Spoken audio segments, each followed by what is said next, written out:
ইটাহারে আমার বাড়ি। মিশর আল আজহার বিশ্ববিদ্যালয়, যা পৃথিবীর সবচাইতে পুরাতন এবং সবচাইতে বড় ইউনিভার্সিটি। মুসলিম ইউনিভার্সিটির মধ্যে পৃথিবীর সবচাইতে পুরাতন এবং সবচাইতে বড় বৃহত্তম আল আজহার ইউনিভার্সিটি। সেখানে 2 বছর থেকে অধ্যয়নরত। আজকে বিশেষ এই খুতবার মাধ্যমে এবং এই জুমার দিনে আমি আপনাদেরকে কোরআন হাদিসের দ্বারা আমি সকল ভারতবাসীকে এবং বিশেষভাবে মুসলমান কমিউনিটির মানুষকে, তার সাথে সাথে সারা ভারতবর্ষের জনগণকে, নেতা নেত্রীকে আমার এই ভাষণ আর আমার এই বক্তব্য সকলের জন্য উন্মুক্ত। সম্মানিত উপস্থিতি, তার আগে আমাদের যে রমজান মাস চলছে, আর রমজান মাসের শেষ জুমা মনে হয়, এই জন্য 2-1টি কথা না বললেই নয়। এটি রমজান মাস অত্যন্ত, যা আমাদের ইমাম সাহেব বললেন, রমজান মাসের একটা বিশাল সম্মান রয়েছে। এই সম্মান আসমান জুড়ে, জমিন জুড়ে, পৃথিবী ব্যস্ত এবং পৃথিবীর সব কিছু ব্যস্ত রমজানকে সম্মান করার জন্য। শুধু তাই নয়, আল্লাহ তাআলার যে সৈন্য ফেরেশতা মালায়েকা, তারাও ব্যস্ত কিসের জন্য? এই রমজানের সম্মানের জন্য। এমনকি জাহান্নামের গেটগুলো বন্ধ করে দেওয়া হয়, জান্নাতের গেটগুলো উন্মুক্ত করে দেওয়া হয়। এমনকি যে জিন, শয়তান জিন, তাদেরকে বেঁধে দেওয়া হয়। ইবলিস, শয়তান, শয়তানের চেলা চাপড়কে সবকে বেঁধে দেওয়া হয়। কেন? মানুষ, মুসলমান যেন খারাপ কাজ না করতে পারে। রাসূল সাল্লাল্লাহু আলাইহি ওয়াসাল্লামের একটি হাদিস আপনাদের সামনে উপস্থাপন করি। রাসূল সাল্লাল্লাহু আলাইহি ওয়াসাল্লাম বলেন, যদি কোন মুসলমান এই রমজান মাসকে পাওয়ার পরে নিজেকে পরিবর্তন না করতে পারলো, নিজেকে জান্নাতের না নিয়ে যেতে পারলো, নিজেকে পরিবর্তন করে হেদায়েতের পথে না নিয়ে যেতে পারলো, নিজের গুনাহগুলোকে মোচন না করতে পারলো, তাহলে সে হচ্ছে দুর্ভাগ্য মানুষ, কপাল পোড়া মানুষ। সে হচ্ছে দুর্ভাগ্য, কপাল পোড়া মানুষ, সে ধ্বংস। কারণ রমজান আসে একজন মুসলমানকে জান্নাতের পথে নিয়ে যাওয়ার জন্য। রমজান আসে এই জন্য আপনার গুনাহগুলোকে ধুয়ে মুছে একেবারে পরিষ্কার করে আপনাকে সচ্ছল, সঠিক, ইমানদার, ন্যায়ের সাথে, হকের সাথে জীবনযাপন করার জন্য এই রমজান মাস মানুষের দ্বারে দ্বারে আসে।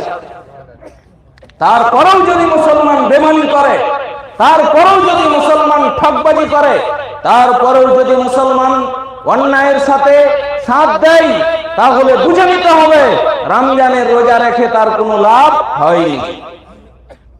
সম্মানিত উপস্থিতি, রাসূল সাল্লাল্লাহু আলাইহি ওয়াসাল্লাম বলেন, মান রা মিনকুম মুনকারান ফালিয়ুগাইয়িরু বিয়াদিহি। হে পৃথিবীর মানুষ, শোনো, তোমরা যখন কোনো অন্যায় কাজ দেখতে পাবা, তখন হাতের নাগালে যদি হাতের ক্ষমতা থাকে, তাহলে হাত দিয়ে বাধা দিবে। এটা প্রত্যেক মুসলমানের দায়িত্ব, এটা প্রত্যেক মুসলমানের দায়িত্ব। কোন মুসলমান যদি মাঠে থাকে, কেউ যদি অন্যায় করে, আইন চাপাচাপি করে, জমি দখল করে, তাহলে আপনার কর্তব্য সেখানে হাত দিয়ে বাধা দেওয়া। কেউ যদি রাস্তাঘাটে থাকে, রাস্তায় কেউ যদি অন্যায় করে, বেমানি করে, আপনার কর্তব্য সেখানে রুখে দাঁড়া। কেউ যদি রাষ্ট্রীয় ক্ষমতায় থাকে, কেউ যদি কোর্টে বসে থাকে, কেউ যদি অফিস আদালতে থাকে, কেউ যদি মেম্বারি প্রধানের দায়িত্বে থাকে, কেউ যদি এমএলএ এমপির দায়িত্ব থাকে, কেউ যদি এই দেশের প্রধানমন্ত্রীর দায়িত্ব থাকে, তাহলে তার জন্য এটা জরুরি, তার জন্য কর্তব্য। অন্যায় হলে আপনাকে রুখে দাঁড়াতেই হবে, রুখে দাঁড়াতেই হবে, রুখে দাঁড়াতেই হবে। তাহলেই আপনি একজন সঠিক মুসলমান। সম্মানিত উপস্থিতি, আরো একটু কথা বলি। যদি আপনার হাতের আপনি যদি রুখে না দাঁড়াতে পারেন তাহলে আপনাকে মুখ দিয়ে বলতে হবে। মুখেও যদি আপনি না পারেন, কাপুরুষের মতো হয়ে বসে থাকেন, তাহলে অন্তর থেকে ঘৃণা করতে হবে। তারপরেও যদি আপনি না পারেন কাপুরুষ হয়ে দুনিয়াতে জীবন যাপন করেন, তাহলে জেনে নিতে হবে আপনি মুসলমান নন। আপনার ভিতরে ঈমান নেই, আপনার ভিতরে ঈমান নেই, আপনার ভিতরে ঈমান নেই, যা রাসূল সাল্লাল্লাহু আলাইহি সাল্লাম বলেন। হাদিস বুখারী মুসলিম। সম্মানিত উপস্থিতি, আর একটি হাদিস আপনার সামনে পেশ করি, যা রাসূল সাল্লাল্লাহু আলাইহি সাল্লাম সাহাবীদেরকে উপমা দিয়ে বলেছিলেন, হে পৃথিবীর মানুষ শোনো, একটি নৌকাতে যদি দুই তলা হয়, নৌকা বুঝেন তো আপনারা, কাস্তি সাফিনা, ওই নৌকা যদি দুই তলা হয়, নিচতলায় কিছু মানুষ থাকে আর ওপর তলায় কিছু মানুষ থাকে। নিচতলাতে কিছু মানুষ থাকে, ওপর তলায় কিছু মানুষ থাকে। আর ওই নিচতলার মানুষ ওপর তলায় পানি আনতে যেতে হয়। সিস্টেমটা এরকম হয়। কোথায় যেতে হয়? উপর তলায়। কথাটা বুঝেন? উপর তলায় যদি পানি আনতে যেতে হয়, উপরের লোকগুলো মুখ ভারী করে, তারা মন মতো তাদেরকে পানি দেয় না। এখন নিচে যারা বসে আছে, তারা যদি বলে যে আমরা নৌকার নিচুটা ফুটো করে ছিদ্র করে পানি বের করে নিব, যদি এ কথা বলে যে নৌকার নিচুটা ফোটা করে ছিদ্র করে পানি বের করে নিব, বলেন নিচের লোকগুলো বাঁচবে না উপরের লোকগুলো বাঁচবে? কোন লোকটা বাঁচবে ওই নৌকার মধ্যে? বলেন তো একজন। কেউ বাঁচবে? কেউ বাঁচবে না, কেউ বাঁচবে না। যে নৌকাটা ছিদ্র করবে সেও বাঁচবে না, যেই নৌকার চালক ক্যাপ্টেন সেও বাঁচবে না, যে নৌকাতে বসে আড্ডা পিটবে সেও বাঁচবে না, যে নৌকাকে কন্ট্রোল করবে সেও বাঁচবে না, সবাই ডুবে যাবে। রাসূল সাল্লাল্লাহু আলাইহি ওয়াসাল্লাম মুসলমানকে বলেছে, হে পৃথিবীর মুসলমান শুনে রেখো, তোমরা যারা যেখানে আছো, যদি কোনো অন্যায় হয় কোনো জায়গাতে, তাহলে তোমাদের জন্য কর্তব্য, যেমন ভাবে নৌকা নিচের তলার লোকটা যেমন ভাবে নৌকা ছিদ্র করছিল, তোমরা যদি বারণ না করো তাহলে সকল যাত্রী ডুবে মারা যাবে। তেমনি কেউ যদি অন্যায় করে, রাস্তায় যদি অন্যায় করে, কোর্টে যদি অন্যায় করে, দেশের জজ কোর্টে বসে যদি অন্যায় করে, দেশের দায়িত্ব নিয়ে যদি কেউ অন্যায় করে, গ্রামে যদি অন্যায় করে, আর আপনারা যদি মুখ না খুলেন, যদি রুখে না দাঁড়ান, তাহলে সকল সম্প্রদায়ের মানুষ ধ্বংস হবে। কেউ টিকে থাকতে পারবে না। সকল মানুষের কর্তব্য হবে, অন্যায় হলে রুখে দাঁড়াতে হবে, অন্যায় হলে রুখে দাঁড়াতে হবে। এটাই মুসলমানের কর্তব্য। সম্মানিত উপস্থিতি, দুই একটি কথা আপনাকে না বললেই নয়, যা আপনারা হতে পারে আগে শুনেছেন।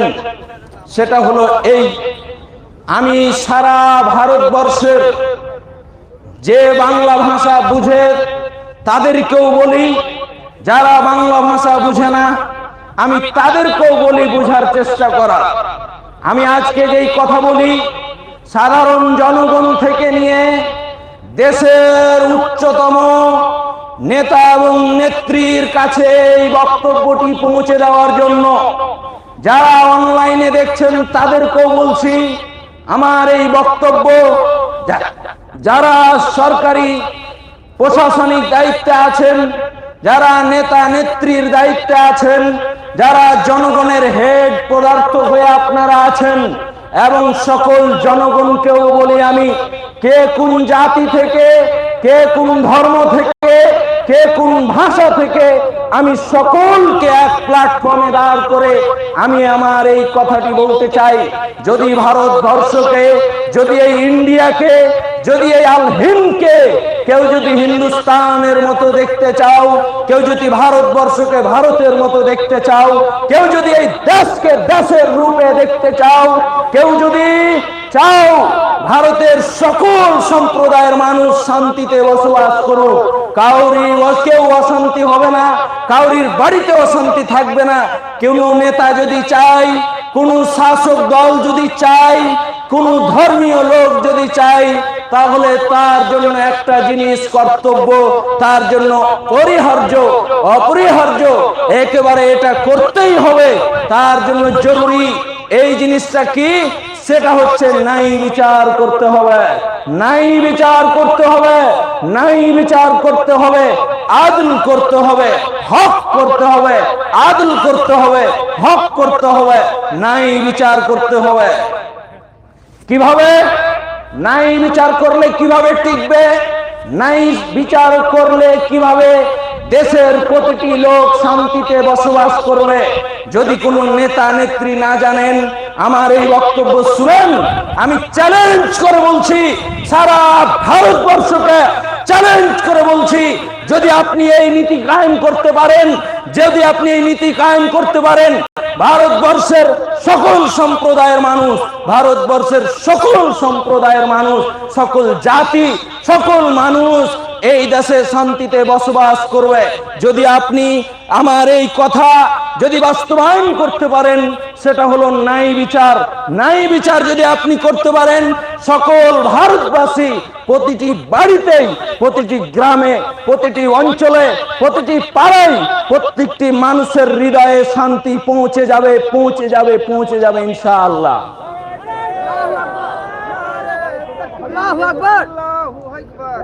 এবার আপনাকে বলি কিভাবে ন্যায় কায়েম করতে হবে দেশে, কিভাবে ন্যায় বিচারক করতে হবে। রাসূল সাল্লাল্লাহু আলাইহি ওয়াসাল্লাম বলেছেন, তিনজন মানুষের দোয়া কখনো বাদ দেওয়া হয় না, তাদের দোয়া কবুল করা হয়। তার মধ্যে একটি হচ্ছে ইমামুন আদিল, ন্যায় পরায়ণ নেতার দোয়া কবুল করা হয়, ন্যায় পরায়ণ নেতার দোয়া কবুল করা হয়, ন্যায় পরায়ণ শাসকের দোয়া কবুল করা হয়। দুই হচ্ছে সাইম, যে ব্যক্তি রোজা রাখে, সিয়াম পালন করে, তার দোয়া কবুল করা হয় অতক্ষণ পর্যন্ত যতক্ষণ পর্যন্ত সে ইফতার না করেছে। আমরা এই সকল সাইম ব্যক্তি, যতগুলো আমরা রোজাদার বসে আছি, বিশেষ করে আমরা আমাদের নেতার জন্য দোয়া করি, যেন আল্লাহ তাআলা ওনাকে শান্তি এবং সুস্থভাবে তিনার ইচ্ছা পূরণ করার তৌফিক দান করুক। আমরা বলি আমিন। যেই কথাটা বলছিলাম মুহতারাম, সেই কথাটা আপনাকে বলি, ন্যায় বিচার করলে প্রতিটি বাড়িতে, প্রতিটি গ্রামে, প্রতিটি পাড়ায়, প্রতিটি এলাকায়, প্রতিটি রাজ্যে, প্রতিটি অফিসে, প্রতিটি আদালতে, এমনকি সাধারণ জনগণের মনের ভিতরেও শান্তি পৌঁছে যাবে। কেমন ভাবে? এবার আপনাকে বলি কেমন ভাবে ন্যায় করতে হবে। একটু কথা বলি। একটা দেশ চলে একজন নেতার তত্ত্বাবধানে, যাকে আমরা প্রাইম মিনিস্টার, প্রধানমন্ত্রী বলি কি বলি না? একজনের নেতৃত্বে, এখন আশেপাশে আরো অনেকজন থাকে, সেটা সিস্টেম, কিন্তু মূল আর ভিত একজনের অর্ডারে চলতেছে, তার জন্য তাকে প্রধানমন্ত্রী এবং প্রাইম মিনিস্টার বলা হয়েছে। এবার আপনাকে বলি, উনাকে শক্ত করতে, উনাকে ঠিকভাবে মজবুত করতে, শক্ত করতে যেই জিনিসটা প্রয়োজন হয়, সেটা হয় সরকারি প্রশাসন, এক কথায় সেনাবাহিনী। সেনাবাহিনী যদি সরকারের পক্ষে থাকে, তাহলে দেশ কন্ট্রোলে আসবে। সেনাবাহিনী যদি সরকারের পক্ষে যায়, তাহলে দেশ সরকারের পক্ষে থাকবে। সেনাবাহিনী যদি উল্টে যায়, দেশ উল্টে যাবে, আর ওই প্রশাসন আর ওই শাসক কিছু করতে পারবে না। সেনাবাহিনী কখন ভালো থাকবে?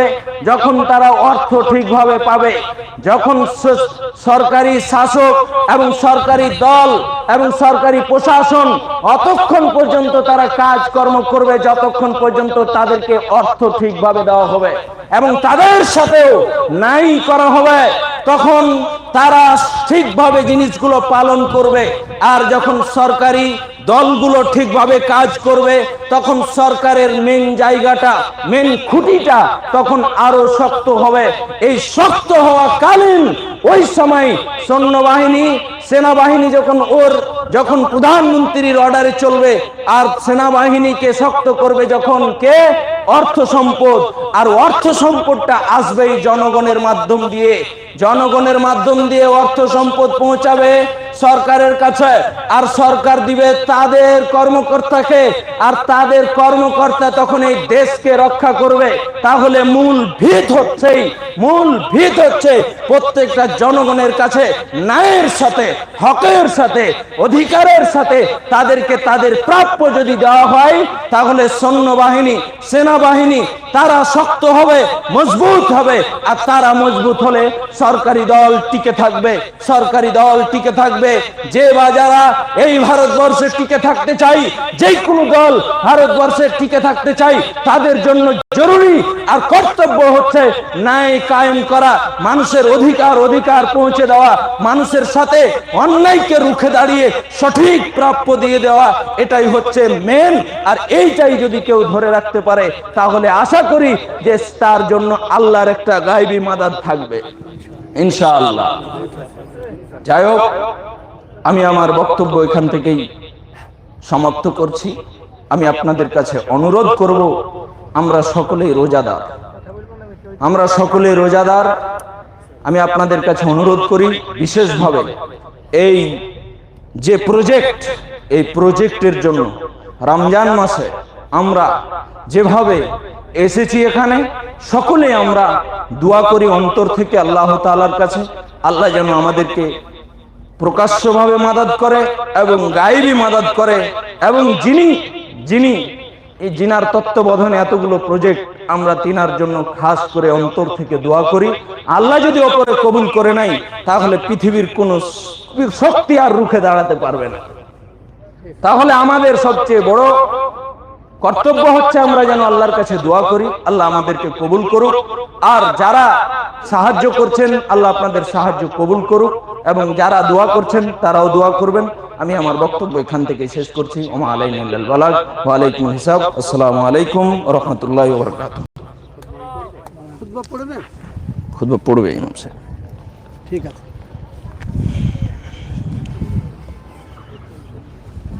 আলহামদুলিল্লাহ, একটা কথা আমরা এই যত কথা বললেন তার মধ্যে একটা কথাকে ভালো করে আমরা গুরুত্ব দিই, এটাও হাদিস নিজেরা বলছেন। মানুষ যদি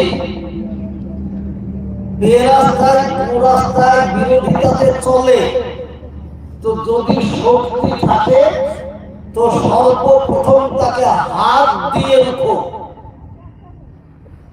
আমরা এখন হাত দিয়ে উঠতে গেলে লড়াই ঝামেলা মারামারি লাগবে, আমরা সেটা পাচ্ছি না। তাহলে দ্বিতীয়বারের টাকা পাইব কি, তাকে মুখে প্রতিবাদ করব। আপনারা জানেন কোরআন শরীফে একটা সূরা নাযিল হয়েছে, সেই সূরাটার নাম সূরা ফিল। আমরা তাকে বলি আলাদা কি গো, আব্রাহা বাদশার মতো লোক কাবার ঘর ভাঙতে এসেছিল, লোক লস্কর হাতে ঘোড়া নিয়ে। তখন সেই ঘরকে রক্ষা করার লোক কেউ ছিল না মক্কায়। শুধু দুজন ব্যক্তি দোয়া করেছিলেন, আল্লাহর নবীর দাদা আব্দুল মুত্তালিব। সেই সময়তে নবীজি মায়ের পেটে মা আমিনাকে নিয়ে যে কবা ঘরে দোয়া করলেন, আল্লাহ কেউ নাই তোমার ঘরকে রক্ষা করতে বলা, তুমি রক্ষা করো। ছোট্ট ছোট্ট আবাবিল পাখি, চড়ুই পাখির সমান, তাদেরকে দিয়ে লোক লস্করকে একবার নাস্তানা বুঝ করে দিয়ে আল্লাহর ঘর আল্লাহ বাঁচিয়ে নিয়েছেন। তো সর্বদাই আমরা আল্লাহর ঘরের পক্ষে থাকবো ইনশাআল্লাহ। সবাই ইনশাআল্লাহ বলছেন তো? আর আমি আগেও বলেছি, আজও বলছি, হাদিস উনি যা বললেন, আফজালুল জিহাদ কালিমাতু আদলিন ইনদা সুলতানিন জাহি। হয় কথা অত্যাচারী শাসকের বিরুদ্ধে বলতে পারে প্রথম জিহাদ, সেটাই হচ্ছে সবথেকে প্রথম এবং বড় জিহাদ। তো সেই জিহাদের কাজ আমার হুমায়ুন ভাই করছে, আমরা এর পিছনে স্বতঃস্ফূর্তভাবে সাহায্য এবং সহযোগিতায় থাকবো ইনশাআল্লাহ। আল্লাহর আরশের পাশে বসতে পারবে কিয়ামতের দিন। যে ওনার পিছনে আমরা আছি এবং থাকবো। ওনাকে আমরা ক্ষমতায় আসীন করবো ইনশাআল্লাহ। আল্লাহ আমাদেরকে তৌফিক দান করুন। এখন আমরা খুতবা দেব বাবা, তাই আজানটা দেওয়া হবে। আজান দিন গো এই বাবা, তুই আজান এইটাতে আজান দিন।